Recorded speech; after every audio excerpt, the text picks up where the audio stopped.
Assalamualaikum warahmatullahi wabarakatuh. Perkenalkan, nama saya Muhammad Azzilan Siregar. Dan saya Nazlah Tuntaiba Nasution. Kami dari kelompok 6 ingin mendiskusikan tentang pengertian ontologi.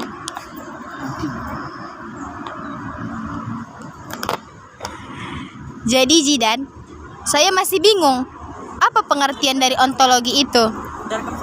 Jadi apakah boleh saya bertanya apa pengertian ontologi itu menurut buku yang Anta baca? Boleh. Menurut para ahli, ontologi itu menjelaskan mengenai hakikat yang ada. Adapun pandangan-pandangan menurut para ahli itu ada 3 dia menurut pandangan orang itu kan. Yang pertama ada Jujun S. Surya Sumantri. Kata Jujun S. Surya Sumantri, ontologi ini membahas apa yang ingin kita ketahui dan seberapa jauh kita ingin tahu. Dan ini perkataan suatu kajian mengenai yang ada di universal. Yang kedua, menurut Amsal Bakhtiar, ontologi ini berasal dari kata berwujud, yaitu teori pengetahuan tentang wujud dan hakikat yang ada. Dan ini tidak berdasarkan pada alam yang nyata aja ini. Dan juga berdasarkan pada logika semata. Jadi dia nggak cuman berdasarkan pada alam nyata kan? Paham kan? Paham. Dan ada pun yang ketiga, menurut Sidi Ghazalba, ontologi menurut Sidi Ghazalba, ontologi ini mempersoalkan sifat dan keadaan terakhir dari kenyataan. Dan ini tergantung pada pengetahuan dalam agama. Ontologi mempersoalkan tentang Tuhan, jadi membahas tentang ketuhanan lah. Dan saya ingin bertanya, kalau ontologi itu kan ada menurut bahasanya, jadi saya ingin bertanya, ontologi menurut bahasa itu apa ya artinya, Zidan? Ontologi berasal dari bahasa Yunani, yaitu ontos atau ada keberadaan, dan logos yaitu studi. Secara terminologi, ontologi dapat dipahami dengan beberapa pengertian untuk memberikan gambaran yang jelas, yaitu yang pertama, ontologi merupakan studi mengenai ciri-ciri esensial dari yang ada dalam dirinya sendiri yang berada dari studi tentang hal-hal yang ada secara khusus dalam mempelajari yang ada dalam bentuknya yang sangat abstrak. Studi ontologi mengajukan pertanyaan seperti apa itu ada dirinya sendiri. Adapun yang kedua, ontologi juga dapat diartikan sebagai pengertian sebuah cabang filsafat yang menggeluti tata dan struktur realitas dalam arti seluas mungkin, yang menggunakan kategori-kategori seperti ada atau menjadi, aktualitas atau potensialitas, esensi, keniscayaan dasar, dan yang ada sebagai yang ada. Nggak paham kau, Nazla? Alhamdulillah, saya sudah paham. Dan Zidan, apakah Anda ingin ada yang ditanyakan dari tentang materi kita tentang ontologi? Soalnya semalam saya sudah membaca ontologi, tapi karena belum terlalu paham. Tapi ada beberapa materi yang saya sudah paham. Apakah ada yang ingin ditanyakan? Ada, Nazla. Jadi kan belum paham semua ini. Jadi aku mau nanya. Ya, apa itu? Apa aja aliran-aliran dalam ontologi itu? Baiklah, semalam saya sudah baca buku Filsafat Ilmu yang dikarang oleh Bapak Dr. Usiono. Dan di sini saya membaca aliran-aliran dalam ontologi itu ada banyak. Yang pertama itu aliran monisme. Aliran monisme itu berpendapat bahwa yang ada itu hanya satu. Sumber yang asal hanyalah satu hakikat saja. Dan kedua itu aliran dualisme. Aliran dualisme ini pada dasarnya berlawanan dengan aliran monisme, di mana aliran dualisme berpendapat bahwa benda terdiri dari 2 macam hakikat sebagai asal sumbernya, yaitu hakikat materi dan hakikat rohani. Benda dan roh, jasad dan spirit. Kedua macam hakikat tersebut masing-masing bebas dan berdiri sendiri. Para filsuf aliran dualisme ini diantaranya Plato, René Descartes, Leibniz, Immanuel Kant. Dan ketiga itu ada aliran pluralisme. Mau tahu apa aliran pluralisme? Mau gali. Oke, aliran pluralisme itu adalah menyatakan bahwasanya berbagai macam bentuk merupakan sebuah kenyataan. Dalam Dictionary of Philosophy and Religion dijelaskan bahwa pluralisme merupakan sebuah paham yang menyadarkan bahwa kenyataan alam ini tersusun dari banyak unsur, lebih dari satu atau dua entitas. Ada beberapa filsuf yang dapat dikategorikan dalam aliran ini, diantaranya Anaxagoras dan Empedokles. Dan kedua, William James. Itulah yang saya ketahui dari tentang aliran-aliran dalam ontologi. Sampai situ saja, apakah Jiran paham? Alhamdulillah, saya merasa puas dengan jawaban Nazla. Yang kedua itu dari segi kualitas. Kalau yang pertama tadi dari segi kuantitas, masuk kita sekarang ke segi kualitas. Yang pertama itu namanya spiritualisme. Apa itu spiritualisme? Spiritualisme itu merupakan aliran filsafat yang menyatakan bahwa kenyataan yang terdalam alam semesta adalah roh.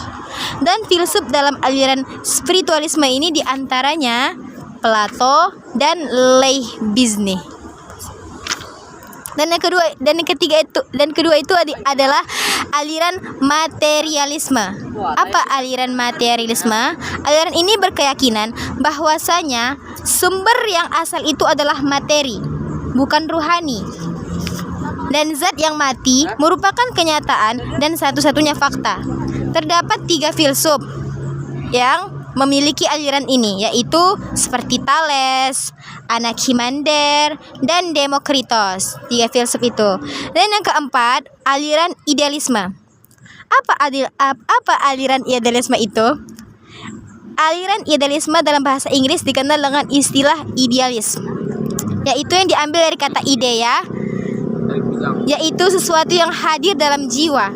Istilah idealisme ini pertama kali digunakan oleh Leibniz pada awal abad ke-18 hingga menerapkan istilah ini pada pemikiran Plato sebagai bentuk perlawanannya atas aliran materialisme.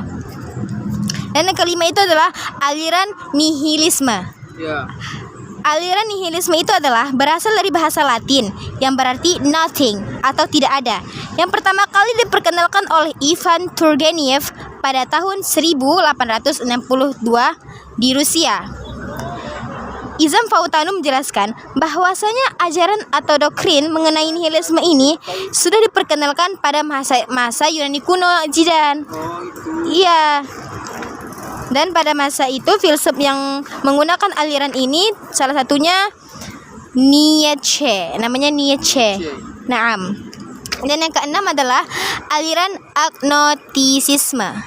Mau tahu apa aliran agnotisisme itu? Mau tahu kali lah, jelas. Aliran agnotisme itu berasal dari bahasa Greek. Tahu arti Greek? Nggak tahu, aku nggak tahu. Yaitu agnotos, yaitu ugnon. Huruf A diartikan dengan not, sedangkan gno artinya no. Aliran ini mengajarkan untuk mengingkari kesanggupan manusia untuk mengetahui hakikat suatu benda, baik yang bersifat materi ataupun hakikat rohani. Terdapat 2 filsuf yang terkenal dalam aliran ini. Yang salah satunya yaitu Soren Kierkegaard. Dan yang kedua adalah Martin Heidegger. Oh, dan ada satu lagi namanya Jean-Paul Sartre. Nah, tadi itu kan kita menurut segi kuantitas, yang kedua segi kualitas, dan yang ketiga itu menurut segi proses. Apa aja itu prosesnya? Kalau dari segi proses, aliran itu adalah seperti aliran mekanisme, teleologis, aliran vitalisme, dan akan saya jelaskan secara singkat. Aliran mekanisme itu berasal dari bahasa Yunani yang arti mekane, yaitu mesin. Aliran ini berpendapat bahwa semua gejala atau peristiwa seluruhnya dapat diterangkan berdasarkan pada asas-asas mekanis atau mesin. Tahu mesin? Tahu. Para filsuf aliran mekanisme ini seperti namanya Leucippus dan Demokritos. Dan yang kedua namanya teleologis. Teleologis itu serba tujuan merupakan aliran yang berpandangan tidak mengingkari hukum sebab atau akibat, melainkan berpendirian bahwa yang berlaku dalam kejadian alam bukanlah hukum sebab atau akibat. Paham? Paham, jelas. Para filsuf dalam aliran teologis ini sama juga seperti yang sebelum-sebelumnya, termasuk itu Plato dan Aristoteles. Dan ketiga itu aliran vitalisme. Aliran vitalisme menyatakan bahwa hidup tidak dapat dijelaskan secara fisik, kimiawi, dikarenakan berbeda dengan segala sesuatu yang tidak hidup. Adapun para filsuf aliran vitalisme ini diantaranya Hans Adolf Eduard Derkes. Ya, beliau menyatakan bahwa setiap organisme memiliki enteki, yaitu dalam hidup bekerja suatu asas khusus terdiri yang disebut atas hidup. Oke, jadi kita sudah membahas apa pengertian ontologi dan apa-apa aja dalam aliran yang ada dalam ontologi. Ya, jadi saya sudah mengerti apa pengertian ontologi dan saya ingin bertanya kepada Jidan, apakah Jidan mengerti apa yang telah saya sampaikan tadi? Alhamdulillah, saya juga sudah mengerti apa yang disampaikan oleh Nazla tadi. Oh, dan ini saya mau ngasih kesimpulan dari diskusi kita ini bahwasanya dapat dipahami bahwa dalam kajian ontologi, para filsuf berpusat pada pemikiran mengenai hakikat kenyataan. Sehingga hal yang wajar banyak di antara berbeda pandangan dalam memahami kenyataan yang sesungguhnya, yaitu siapa? Tuhan. Segitulah yang bisa kita dapat simpulkan dari diskusi kita hari ini. Semoga dapat bermanfaat bagi semua ya. Sekian dari kami.